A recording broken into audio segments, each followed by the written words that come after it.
The massive alien ship appeared in Earth's orbit without warning. Admiral Min stood on the observation deck of Luna Station, watching the enormous vessel block out the stars.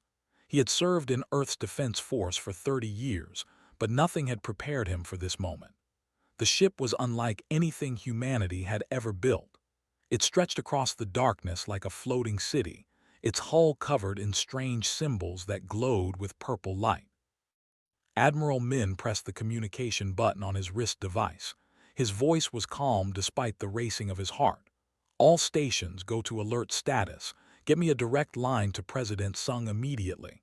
Within seconds, the president's face appeared on the screen. The man looked tired but alert. "I'm seeing it too, Admiral. The ship just sent us a message. They want to meet in Geneva in 6 hours." The meeting room in Geneva was filled with Earth's most important leaders. President Sung sat at the center of the long table, with Admiral Min on his right and Dr. Wu on his left. The scientist was young for her position, barely 40 years old, but she had revolutionized Earth's weapons technology. Around them sat generals, ambassadors, and council members from every nation on Earth. For the first time in decades, old rivalries were forgotten. They all faced the same unknown threat. The doors opened and the alien entered. Ambassador was tall and thin, with blue-gray skin that seemed to shimmer under the lights. His eyes were large and golden, without any visible emotion in them. He wore robes that seemed to be made of living metal, constantly shifting and flowing. 2 guards followed him, equally tall but covered in armor that looked like black glass. The ambassador stopped at the center of the room and looked at the gathered humans with something that might have been contempt. "I am ambassador of the Galactic Council," he said. His mouth barely moved, but his words came clearly in perfect English. "I speak for 5,000 worlds and 147 species. You are humanity of Earth, a new species that has just learned to travel between stars." He paused, letting his words sink in. "Your existence has been noted. Your actions have been observed. The Council has made its decision." President Sung stood slowly. He was not a tall man, but he carried himself with quiet dignity. "We welcome contact with the Galactic Council. Humanity has always hoped to find other intelligent life in the universe. We hope this can be the beginning of friendship and cooperation between our peoples." Ambassador made a sound that might have been laughter. "Friendship, cooperation. You misunderstand the situation completely, human. The Council does not make friends with species like yours. The Council maintains order in the galaxy. You are a problem that must be solved." He raised one long finger and a holographic display appeared in the air. Images began to play, showing scenes from Earth's history. Wars, explosions, cities burning, soldiers fighting. "This is what you are. Violence, chaos, aggression. In just 5,000 years, you have fought over 10,000 wars. You have built weapons capable of destroying your own planet multiple times. You have killed billions of your own kind." The ambassador's golden eyes swept across the room. "And now you have ships that can travel faster than light. You have established colonies on other worlds in your system. You build weapons even in space. The Council has seen this pattern before. It always ends the same way. Aggressive species spread like disease, bringing war wherever they go. The Council cannot allow this." Admiral Min felt his jaw tighten. Beside him, Dr. Wu's hands were clenched into fists. Around the table, other leaders shifted uncomfortably. President Sung remained standing, his face unreadable. "What exactly is the Council proposing?" he asked quietly. "Proposing?" His voice rose slightly. "The Council does not propose. The Council commands. You will surrender all military vessels immediately. You will dismantle all weapons in space. You will cease all expansion beyond your home planet. You will submit to Council governance and accept our administrators on your world. In time, perhaps in a few hundred years, if you prove capable of civilized behavior, you may be granted limited autonomy under Council supervision." The room exploded with angry voices. Generals stood from their seats, shouting protests. Ambassadors argued loudly. Only President Sung remained still and silent. Admiral Min watched the president's face carefully. He had known the man for 15 years and had learned to read his expressions. Right now, President Sung was thinking, calculating, considering every angle. Ambassador waited for the noise to die down. You have 72 hours to comply. If you refuse, the Council fleet will take corrective action. Your ships will be destroyed. Your space stations will be dismantled. Your colonies will be evacuated. Earth itself will be placed under quarantine until you learn to behave like a civilized species. This is not negotiable. This is the law of the galaxy. He turned to leave, his guards moving with him. Ambassador, President Sung's voice cut through the room like a blade. The alien stopped and looked back. The president walked forward until he stood face to face with the tall ambassador. Despite the height difference, there was no fear in his eyes. Thank you for delivering the Council's message. I have heard every word. The people of Earth will consider this carefully. Nodded, apparently satisfied. Good. Wisdom is rare among young species, but perhaps. We respectfully decline, President Sung said. The room fell completely silent. Even the guards seemed to freeze. Ambassador stared at the human leader as if he had just spoken in an unknown language. You decline. Yes, humanity will not surrender its freedom to anyone. We will not dismantle our defenses. We will not submit to foreign rule. We have fought too hard and sacrificed too much to earn our independence. We will not give it away because of threats. The president's voice was calm and steady. If the Council wishes peace with Earth, we are willing to negotiate as equals. If the Council wishes war, then war is what they will have, but we will never kneel. Ambassador's golden eyes widened. For the first time, emotion showed on his face, and that emotion was pure shock. You cannot be serious. Do you understand what you are refusing? The Council fleet has 120 warships. You have barely 50 vessels. The Council has technology thousands of years more advanced than yours. You would be destroyed in hours. President Sung smiled, but it was not a friendly smile. Perhaps, or perhaps the Council has forgotten what it means to face an enemy that refuses to surrender. You have subjugated 147 species, Ambassador, but you have never faced humanity. We have a saying on Earth: it is better to die on your feet than live on your knees. You have 72 hours to leave our solar system peacefully. After that, any Council ship within our space will be considered hostile and treated accordingly. The ambassador and his guards left without another word. The moment the doors closed, chaos erupted in the room. Voices shouted over each other, some supporting the president's decision, others calling it suicide. Admiral Min raised his hand and the room gradually quieted. Mr. President, you understand what this means. I understand perfectly, Admiral. It means we have 3 days to prepare for war. President Sung looked around the table at Earth's leaders. Contact every military installation. Activate Protocol Aegis. Begin evacuations of major cities. Get our civilians to safety. He turned to Dr. Wu. Doctor, I need every weapon we have ready to deploy. Everything. Dr. Wu nodded grimly, including Project Hammer. Especially Project Hammer. The president looked back at Admiral Min. Admiral, I'm giving you command of all space forces. I want every ship, every station, every defensive platform ready for combat. Make them pay for every inch of our territory. Admiral Min stood and saluted. Yes, sir. They want to see human aggression. We'll show them what humanity can do when we fight for survival. He looked at the other officers in the room. 72 hours, people. Let's make them count. The war room beneath Geneva was 300 meters underground, protected by layers of concrete and steel. Admiral Min stood at the head of a massive table covered with holographic displays showing Earth's entire defensive network. Around him stood the finest military minds humanity had produced. General Sung Ho commanded all ground forces, a bear of a man with gray hair and scars from the Mars Rebellion. Captain led the Special Operations Division, silent and deadly as a knife. Marshal Dong controlled strategic weapons, his face lined with the weight of terrible responsibility.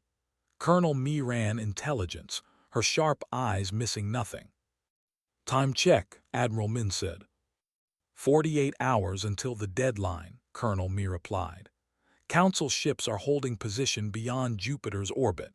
They're watching us, waiting to see if we'll change our minds.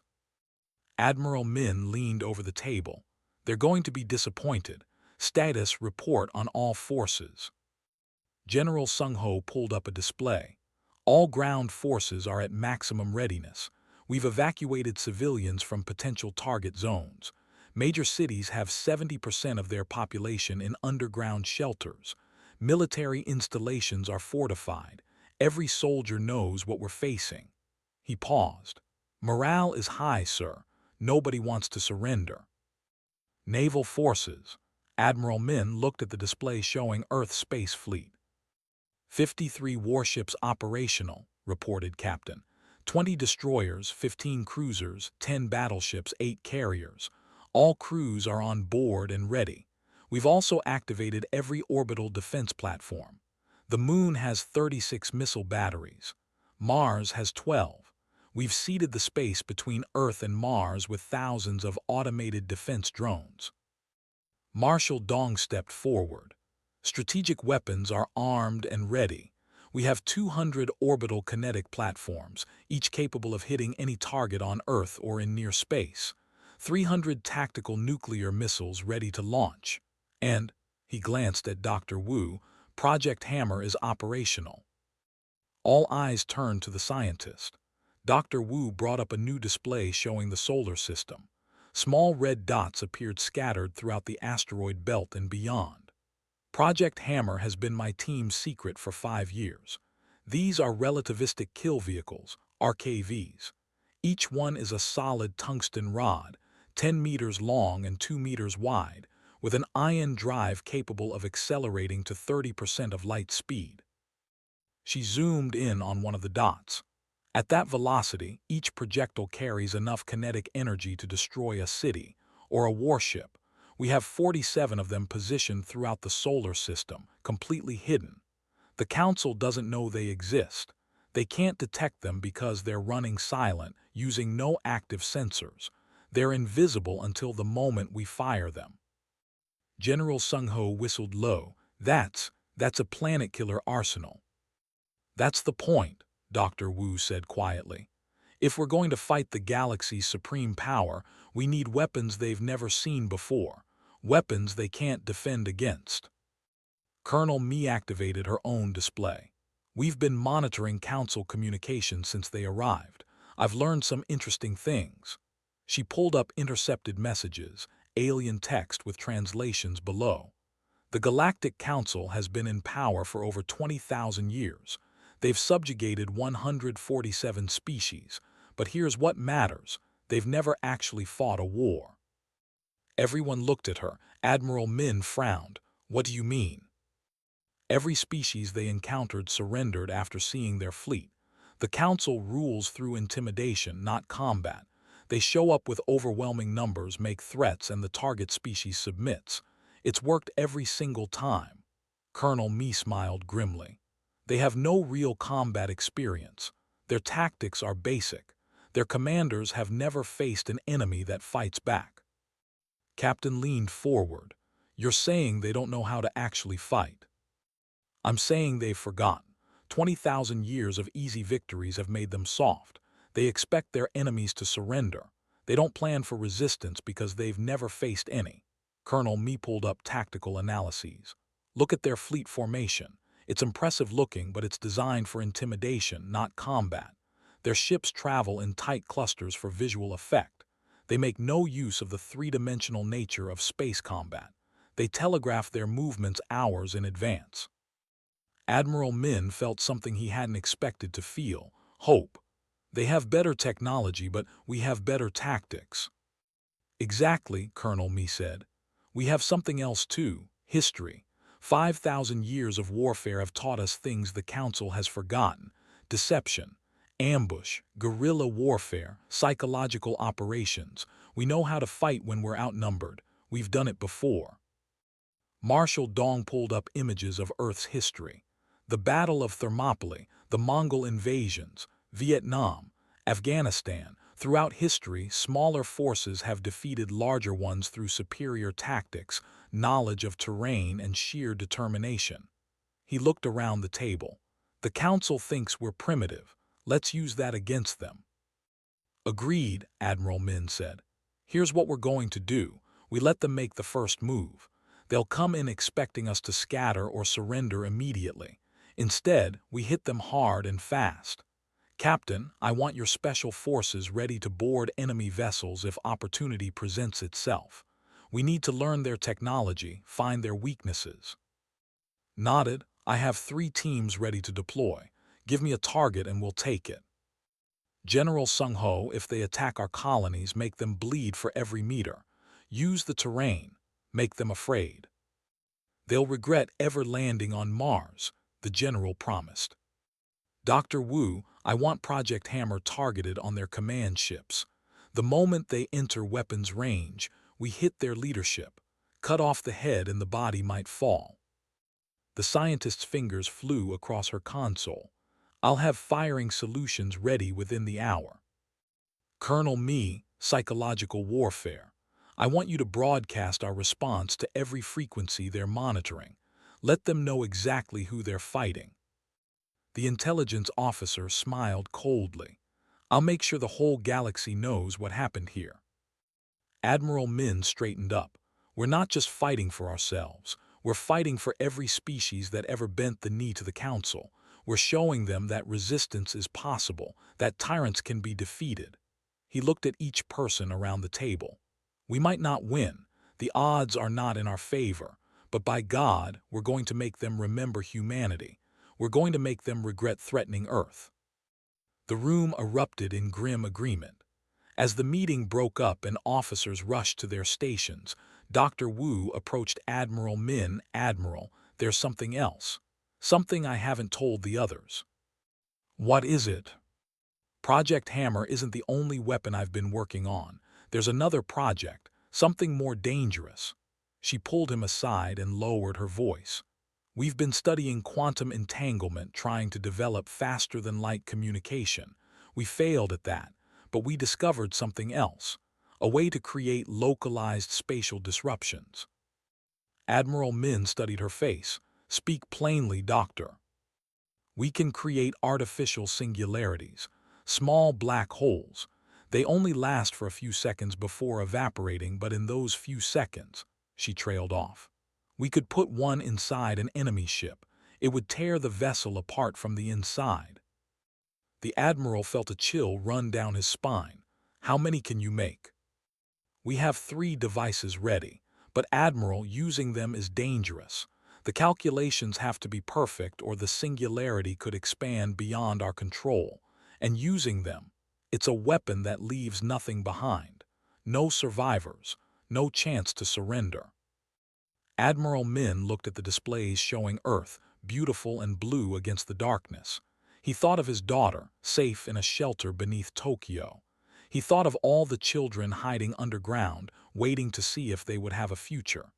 Keep them ready, Doctor. If things go badly, if Earth itself is threatened, we'll use them. We'll use everything we have. Dr. Wu nodded slowly. I hope it doesn't come to that. So do I, but hope isn't a strategy. He returned to the main display. We have 48 hours left. Let's make sure that when the Council arrives, they find an enemy unlike anything they've ever faced. Let's teach them what it means to fight humanity. Across Earth and throughout the solar system, military forces prepared. Pilots climbed into fighters. Gunners loaded missiles. Soldiers checked their weapons. In underground bunkers, families huddled together, frightened but determined. Above them, in the darkness of space, Admiral Min's fleet waited. 53 ships against 120. It was not a fair fight.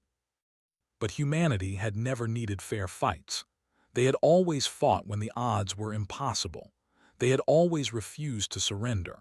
And now, facing the most powerful force in the galaxy, they would show the universe what humans were capable of when pushed to the edge. The countdown continued. 36 hours, 24 hours, 12 hours. The Council fleet began moving toward Earth. Admiral Min watched them come. His finger hovered over the button that would unleash Project Hammer. His voice was calm when he spoke to his fleet. "All ships, this is Admiral Min. The enemy is approaching. We stand between them and Earth, between tyranny and freedom. Today we fight not just for ourselves, but for every species that dreams of independence. Today we show the galaxy what humanity is made of. All ships, battle stations, prepare to engage." The war for Earth's freedom was about to begin. The Council fleet emerged from hyperspace like a wall of metal and light. 120 warships stretched across the darkness in perfect formation, their hulls gleaming with shields that shimmered like oil on water. Admiral Min watched from the bridge of the battleship Indomitable, Earth's flagship. Around him, crew members worked at their stations with practiced calm, but he could feel the tension in the air. "They're hailing us," said the communications officer. "Put them through." Ambassador's face appeared on the screen. The alien looked exactly as he had in Geneva, cold and emotionless. "Human Commander, your time has expired. We detect no signs of surrender. Your ships remain armed. Your weapons remain active. This is your final opportunity to comply with the Council's demands." Admiral Min straightened in his chair. "Ambassador, this is Admiral Min of the United Earth Defense Force. You are ordered to leave our solar system immediately. Any hostile action will be met with lethal force." His golden eyes narrowed. "You still believe you can resist? Foolish creatures, very well. The Council will teach you the price of defiance." The screen went dark.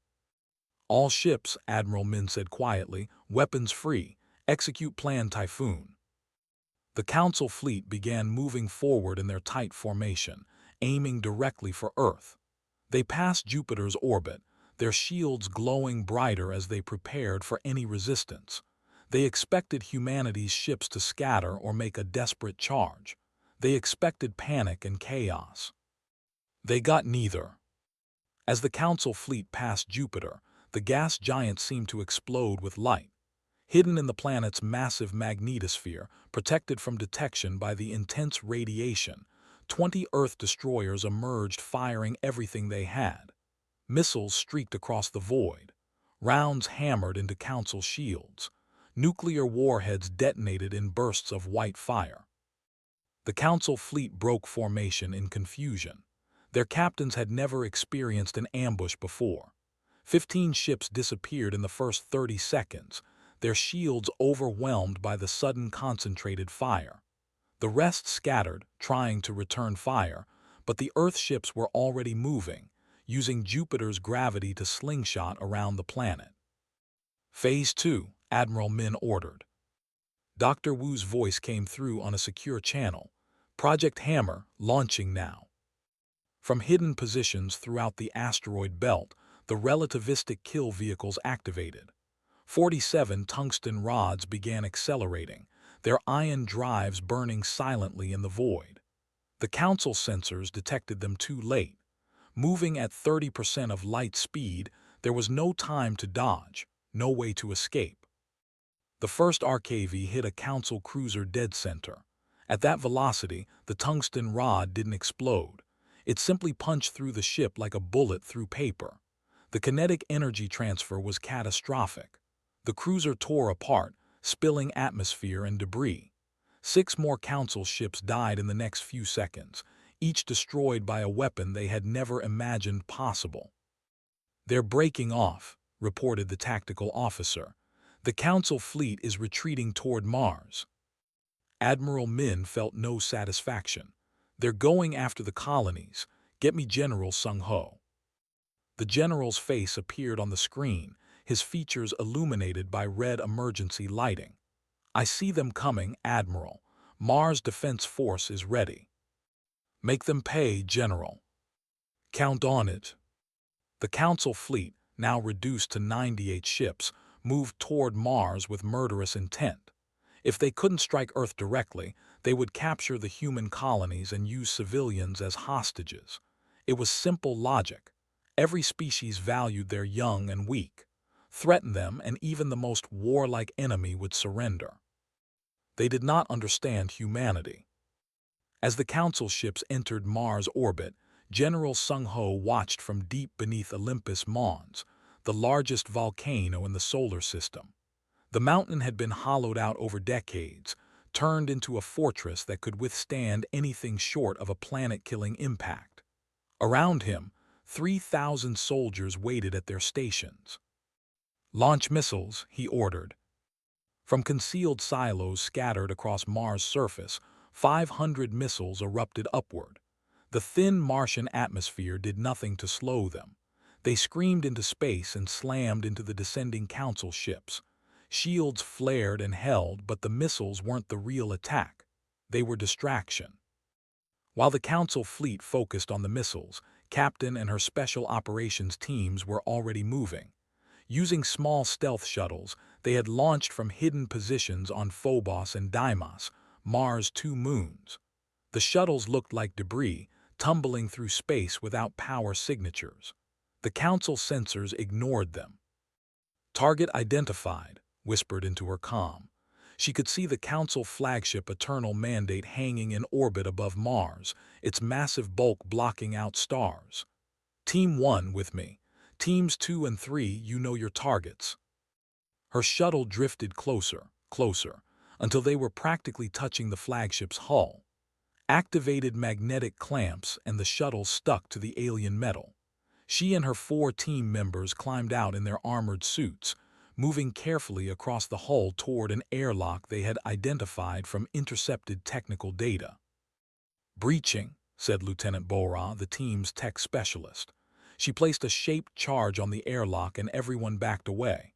The charge detonated silently in vacuum, cutting through the alien metal. Atmosphere rushed out in a visible cloud, then emergency systems sealed the breach. The team slipped inside before the inner door closed. They found themselves in a corridor that seemed to be made of living crystal, pulsing with soft blue light. 2 Council guards stood nearby, wearing armor that flowed like liquid metal. They turned in surprise at the human's sudden appearance. Didn't hesitate.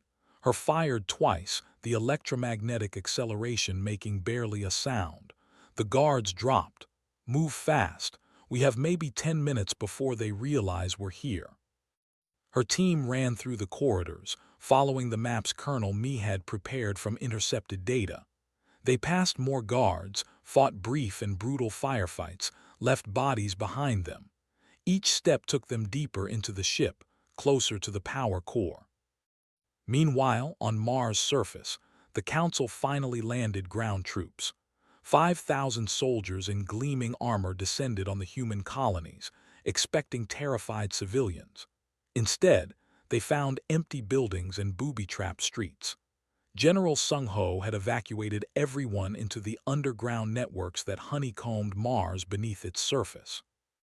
The Council troops advanced cautiously through the abandoned colony. They were trained for peacekeeping, not combat. They had weapons but little experience using them.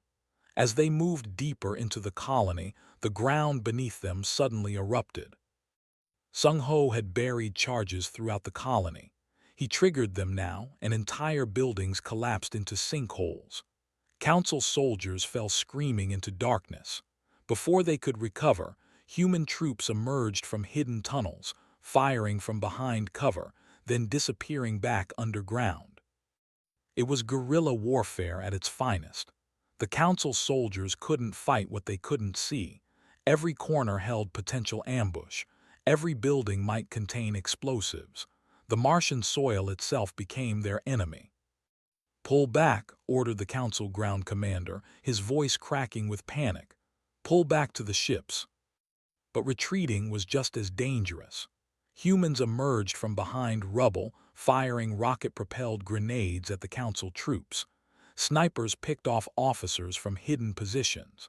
By the time the Council soldiers reached their landing craft, they had lost over 1,000 troops. Not a single human casualty had been reported. Aboard the Eternal Mandate, Captain finally reached the power core.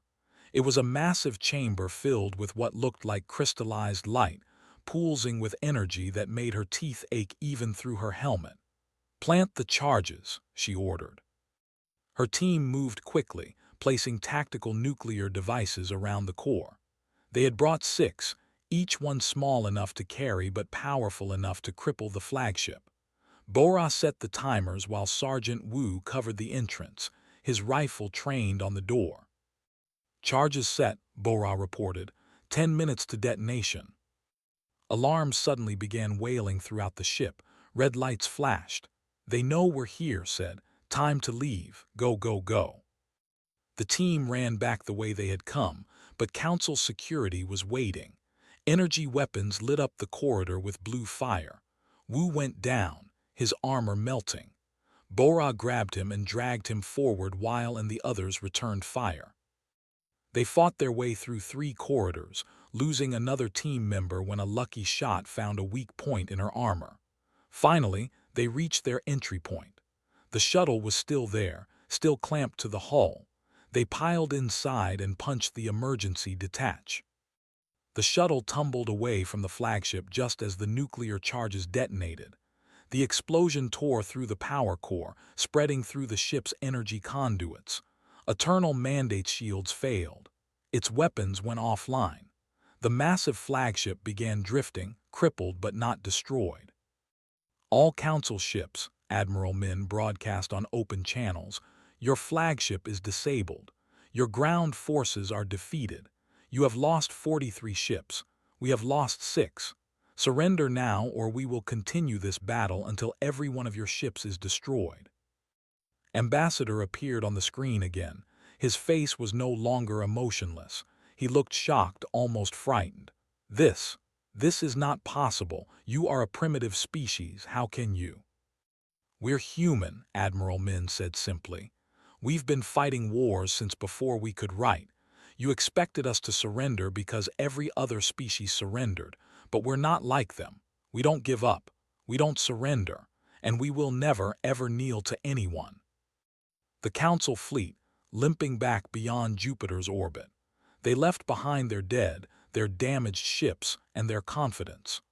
Earth had bloodied the galaxy's supreme authority and proven that humanity would not go quietly into submission. On Mars, General Sung Ho stood on the surface and watched the enemy fleet retreat. "First blood to us," he said quietly. "But they'll be back, next time with more ships and a better plan." Admiral Min knew the general was right. This was just the beginning. The Council would return with overwhelming force. But for now, Earth had won. And in that victory, humanity had announced to the galaxy that they were not prey to be conquered. They were predators to be feared. 3 days after the first battle, President Sung called an emergency meeting of Earth's War Council. Admiral Min arrived to find the president standing at a holographic display of the galaxy, studying it with intense concentration. The other military leaders were already present, waiting in tense silence. "We won the first battle," President Sung said without preamble. "The Council retreated with heavy losses. They're regrouping beyond our sensor range, probably calling for reinforcements." He turned to face them. "If we wait for them to return, they'll come back with 500 ships, 1,000, however many it takes to overwhelm us through sheer numbers. We'll be fighting defensively until they wear us down." Admiral Min nodded slowly. "You're suggesting we take the offensive." "I'm not suggesting, I'm ordering it." The president zoomed the display out, showing nearby star systems. "Colonel Mi has identified Council military installations within range of our hyperspace drives, supply depots, communication relays. If we hit them now, while the Council is still reeling from their defeat, we can do serious damage to their war infrastructure." General Sung Ho leaned forward. "Mr. President, we barely have enough ships to defend Earth. If we send our fleet away and the Council attacks while we're gone—" "Then Earth falls," President Sung interrupted. "But if we sit here waiting, Earth falls anyway. The Council has resources we can't match. Our only chance is to strike first, strike hard, and make them afraid to attack us." He looked at each person in the room. "We need to change the equation. Right now, they see us as a problem to be solved. We need to make them see us as a threat they can't afford to ignore." Marshal Dong pulled up intelligence reports.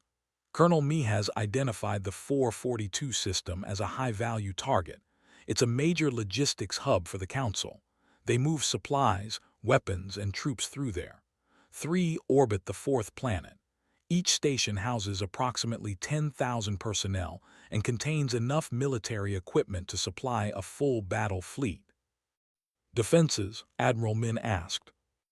Minimal, Colonel Mi said. The stations rely on Council reputation for protection. They have shields and some defensive weapons, but they've never been attacked. They're not expecting us. Dr. Wu brought up a tactical plan. We can use the remaining RKVs from Project Hammer, launch them through hyperspace ahead of our fleet. They'll hit the stations before anyone knows we're there. By the time our ships arrive, the defenses will be down. Admiral Min studied the plan carefully. It was risky, extremely risky.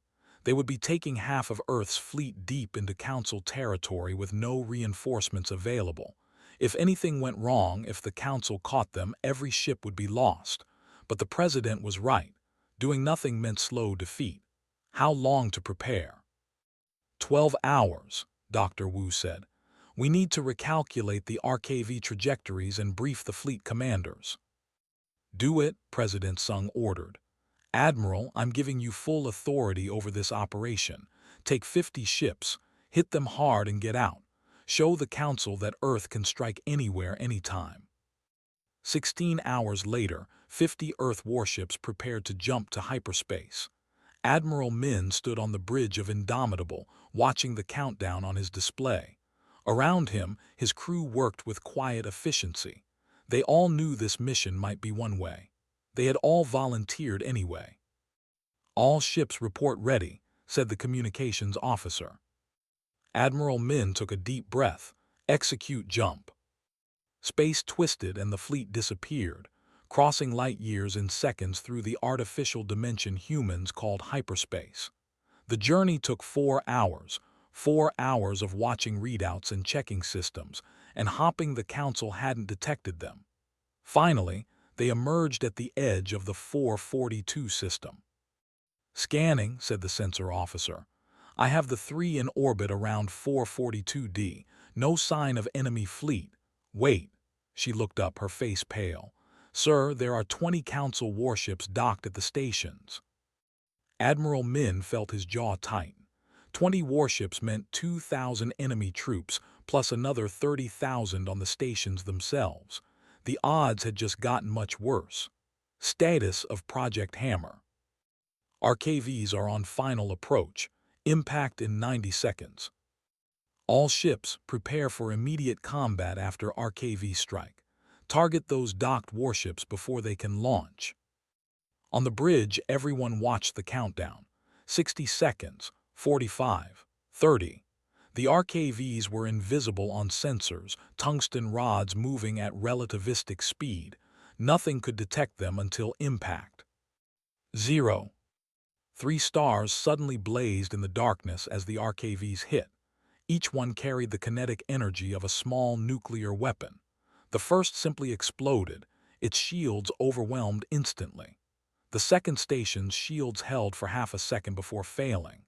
The tungsten rod punched through the station's core and out the other side, leaving a gaping hole that vented atmosphere and debris. The third station survived, but barely. Its shields failed and the RKV grazed the outer hull, tearing away entire sections of the structure. All ships attack, Admiral Min ordered. The Earth fleet charged forward, weapons firing. The docked Council warships tried to launch, but they were sitting ducks. Earth missiles slammed into them while they were still attached to the damaged stations. Rail gun rounds hammered their hulls. Within 3 minutes, 15 of the 20 Council ships were destroyed or disabled. The remaining 5 managed to launch and immediately tried to flee. Captain's strike team, now aboard the destroyer Retribution, pursued them. Target their engines. We want at least one intact for intelligence purposes. Her gunners were precise. 3 Council ships exploded. One lost its engines and went drifting. The last one activated its hyperspace drive and escaped. Let it go. One survivor would tell the story. That was exactly what they wanted. Boarding teams move in, Admiral Min ordered. Secure the surviving and the disabled ship. Take prisoners if possible. Download everything from their computers. We have 30 minutes before Council reinforcements arrive. Marine teams in heavy armor launched from the Earth ships, crossing the void to the crippled. They breached the hull and moved through corridors filled with smoke and emergency lighting. Council personnel surrendered immediately. They were scientists, engineers, logistics specialists, not soldiers. They had no training for combat. Lieutenant Bora led the computer team to the station's data core. I'm in, downloading now. There's terabytes of information here. Fleet movements, supply chains, communication codes. She worked frantically, her fingers flying over the alien interface. This is incredible. We're getting their entire operational database for this sector. Meanwhile, on the disabled Council warship, Sergeant Wu and his team secured the bridge. They found the captain, a tall alien with purple skin, cowering behind a console. "Don't shoot," the captain begged in accented English. "We surrender, please." "Ship secure," Wu reported. "Enemy crew is cooperating. Engineering team is studying their systems." Admiral Min watched the clock. 25 minutes since the attack began. All teams, 5 minutes to extraction. Finish up and get back to the ships. The boarding teams, carrying data storage devices filled with stolen intelligence and dragging several alien prisoners with them. The Earth fleet began moving away from the ruined. "Jump calculations complete," reported the navigation officer. "Wait," Colonel Mi said. She was in the communications center, listening to intercepted Council transmissions. "Sir, I'm picking up Council distress calls on multiple frequencies. They're panicking. They're calling this an unprovoked attack on civilian installations. They're demanding Council military response." Admiral Min smiled coldly. "Broadcast our message now." Colonel Mi activated the transmission. She had prepared this carefully, with President Sung's approval. The message went out on every Council frequency, in every Council language. The video showed the ruin, the destroyed warships, the humans walking through Council corridors. Admiral Min's voice spoke over the images. "This is a message to the Galactic Council from humanity of Earth. You came to our home system and threatened us with destruction. You demanded our surrender. You believed we would submit because every other species submitted. You were wrong." The video showed footage from the first battle, Council ships exploding, Marines fighting in Martian tunnels, the disabled flagship, Eternal Mandate, drifting helplessly. "You wanted to see human aggression," Admiral Min continued. "This is human aggression. This is what we do to tyrants who threaten our freedom. This attack on is just the beginning. We can strike anywhere in Council space. We can destroy your supply lines, your communications. We will not stop until you leave Earth alone." The video ended with a simple message in every Council language. "Leave us in peace, or there will be no peace for you." "Transmission sent," Colonel Mi reported. "It's already being picked up by dozens of Council listening posts. This will reach every corner of Council space within hours." "Good," Admiral Min said. "Let them know what it costs to threaten humanity. All ships jump to hyperspace. We're going home." The fleet disappeared, leaving behind smoking ruins and terrified Council personnel. The 442 raid was over in 38 minutes, but its effects would last much longer. Back at Earth, President Sung received Admiral Min's report with satisfaction. "Excellent work, Admiral. What are our losses?" 3 ships damaged, none destroyed. 47 casualties, 12 dead. The Council lost 19 warships and approximately 7,000 personnel. More importantly, we have their intelligence data and prisoners to interrogate. And the galaxy's reaction. Colonel Mi pulled up intercepted communications from across known space. "The Council is in chaos, sir. Multiple member species are questioning Council authority. Some are asking why the Council provoked humanity. Others are wondering if they should seek direct diplomatic contact with Earth, bypassing the Council entirely. President Sung nodded slowly. We've cracked their image of invincibility. Now comes the dangerous part. The Council can't let this stand. They'll come at us with everything they have. Let them come, Admiral Min said quietly. We've proven we can fight. We've proven we can win. Now we need to prove we can survive whatever they throw at us next. Marshal Dong brought up a new tactical display. Sir, I have a proposal. It's risky, but if we're already committed to offensive operations. He highlighted a location deep in Council space. This is the Nexus, Council's central command. It's hidden in a nebula protected by the most advanced defenses in the galaxy. If we could reach it, if we could destroy it, we would decapitate Council leadership. Everyone stared at the display. The Nexus was over 1,000 light-years from Earth, deep in Council territory. Reaching it would require passing through dozens of defended systems. The chances of success were almost zero. Begin planning, President Sung said. If this war continues, we may need that option. Earth has shown the galaxy we can fight. Now we need to show them we can win. The Council's response came faster than anyone expected. 6 days after the 442 raid, Colonel Me detected a massive hyperspace signature at the edge of the solar system. When the sensors cleared, Admiral Min felt his blood run cold. 300 Council warships had arrived, 3 times larger than their first fleet. They're not here to talk, General Sung Ho said grimly, watching the display from Mars Command. President Sung stood in the Geneva War Room studying the incoming fleet. Earth's forces were spread thin from the offensive operations. They had 43 operational ships against 300. The math was brutal and simple. Admiral, how long can we hold? Admiral Min did quick calculations. Against those numbers, maybe 6 hours if we're lucky. They learned from the first battle. Look at their formation. They're staying dispersed, using the full 3-dimensional battlefield. They're not making the same mistakes. Then we need to change the game entirely, President Sung said. He turned to Marshal Dong. The Nexus operation, how soon can we launch? The Marshal pulled up the plans. The strike team is ready. Captain volunteered to lead it.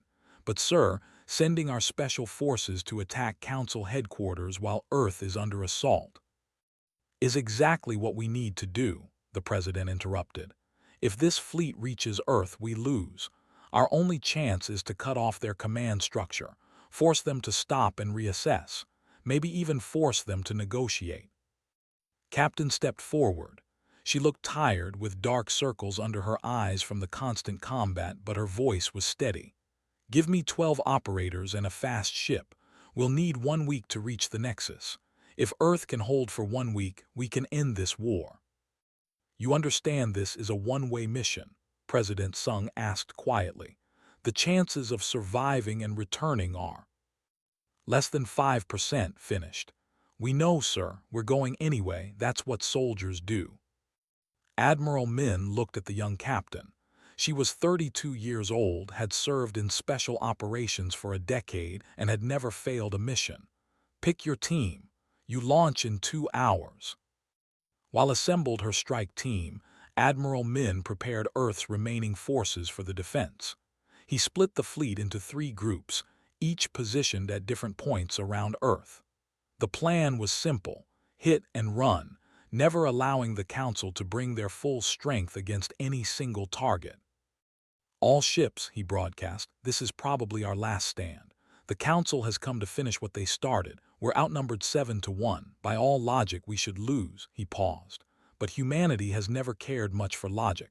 We're still here because our ancestors refused to quit when things looked impossible. Today we carry on that tradition. We fight for every meter. We make them pay for every victory. And we buy time for our strike team to complete their mission. For Earth. For freedom. The Council fleet advanced, moving in coordinated waves. Earth's ships met them head-on. The space between Earth and Mars became a battlefield of light and fire. Earth destroyers danced through the enemy formations, firing missiles and rail guns before jumping away. Council ships chased them, but the humans knew this territory better. They used Earth's gravity wells, Luna's orbit, the asteroid belt's cover. The first day of battle cost the Council 30 ships, but Earth lost 8. The mathematics were working against humanity. Meanwhile, Captain's ship, the stealth frigate Shadow, traveled through hyperspace toward the Nexus. Her team consisted of 12 operators, the best Earth had. Lieutenant Bora handled technical systems. Sergeant Wu led the assault element. Each member knew they were volunteering for a suicide mission. Emerging from hyperspace in 30 seconds, the pilot announced. Checked her armor seals one last time. Everyone ready. Ready to die for Earth, Bora said with a grim smile. The ship dropped out of hyperspace in the middle of a dense nebula, surrounded by clouds of glowing gas. Ahead, barely visible through the interference, was the Nexus. It was a massive station, larger than any Earth city, bristling with weapons and shield generators. Scanning, Bora said, her fingers flying over the console. Shields are at maximum. Defense grid is active. I'm detecting 300 automated weapons platforms and at least 50 patrol ships. She looked up. There's no way through those defenses. Then we don't go through them, said. We go under. The nebula's radiation will hide us if we get close enough. Plot a course using the gas clouds for cover. The pilot nodded, and the Shadow began a slow, careful approach. Hours passed as they crept through the nebula, using passive sensors only, staying hidden in the radiation. Twice, they nearly collided with Council patrol ships. Once they had to hide in a particularly dense gas cloud while a weapons platform passed within 10 meters. Finally, after 8 hours, they reached the Nexus hull. The station was so large it seemed like a solid wall stretching into infinity. Attached magnetic clamps and the team moved out, crossing the hull in their armor. Finding an entrance, Bora said, scanning the alien metal. There, maintenance airlock sector 7. They breached the airlock and moved inside. The corridors were empty. Most personnel were at their stations monitoring the battle at Earth. The team moved like ghosts, avoiding sensors, disabling cameras, leaving no trace. Core is 3 kilometers in, Wu said, checking the map they had assembled from stolen intelligence. We need to move fast before someone notices the disabled cameras. Back at Earth, the battle raged on. 3 days had passed. Earth now had 28 operational ships against 240 Council vessels. Admiral Min's flagship Indomitable had taken heavy damage. Half the crew was dead or wounded.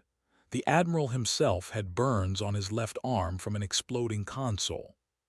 Sir, we can't hold much longer, his executive officer said. The Council is pushing toward Earth itself, if they reach orbit. I know, Admiral Min said tiredly. Signal all remaining ships. We make our stand at Luna. If they want Earth, they'll have to go through us first. The final battle was brutal and desperate. Earth's remaining ships formed a line between Luna and Earth, every weapon firing, every shield at maximum. Council ships died by the dozens, but there were always more. Humanity's defenders fell one by one. General Sung Ho led ground forces in a last stand at Luna Base when Council Marines finally broke through. Hand-to-hand combat filled the corridors. Fall back to the next section, he ordered, firing his rifle at the advancing enemies. Seal the blast doors, make them fight for every meter. Inside the Nexus, his team finally reached the core. It was a massive chamber filled with quantum computers and communication arrays, the brain of the entire Council military. Plant the charges, ordered. Bora, do we have enough? 6 nuclear devices. They'll crack this station like an egg. Bora set the timers. 10 minutes to detonation. Alarms suddenly wailed. Council security had found them. They're coming, Wu said, taking position at the entrance. I'll hold them here. You 3 get to the escape pods. We all go or none of us go, said. "That's not going to happen," Wu replied calmly. He smiled at her. "Tell them back home that we did our duty. Tell them humanity doesn't surrender." Before could argue, council troops poured through the door. Wu met them with his rifle, cutting down the first wave. The second wave got him. He fell, still firing. "Go," Bora grabbed and dragged her toward an escape route. More troops appeared. Bora shoved through a doorway and sealed it behind her. "Complete the mission," she said through the comm. Then she opened fire on the advancing troops. Ran, tears streaming down her face. She could hear gunfire behind her, then explosions as Bora detonated grenades rather than be captured. The captain reached an emergency pod and climbed inside. She launched just as the nuclear charges detonated. The nexus exploded from within. The core detonation triggered a cascade reaction through the station's power systems. Secondary explosions tore through the structure. The entire station broke apart, pieces spinning away into the nebula. At Earth, the Council fleet suddenly stopped. With the Nexus destroyed, they had no central command, no coordination. Individual ship captains didn't know whether to continue the attack, retreat, or wait for orders. Admiral Min saw the confusion and seized the opportunity. All ships, final push, hit them now while they're disorganized. Earth's last 20 ships charged forward, weapons blazing. It was insane, suicidal, but it worked. The Council fleet, already battered and now leaderless, began to retreat. Some ships fled immediately. Others tried to maintain formation but fell to Earth's desperate assault. The Council fleet, leaving behind over 100 destroyed ships and thousands of dead.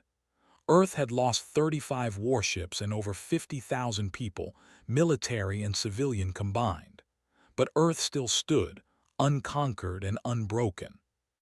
10 days after the battle ended, Captain's pod was recovered drifting near Jupiter. She was barely alive, suffering from radiation exposure and dehydration, but she had survived. She was the only member of her 12-person team to return. President Sung visited her in the hospital. She was awake but weak, her skin pale from the radiation treatment. "Mission accomplished, sir," she whispered. "The Nexus is destroyed. Command and control is gone." "You saved Earth," President Sung said quietly.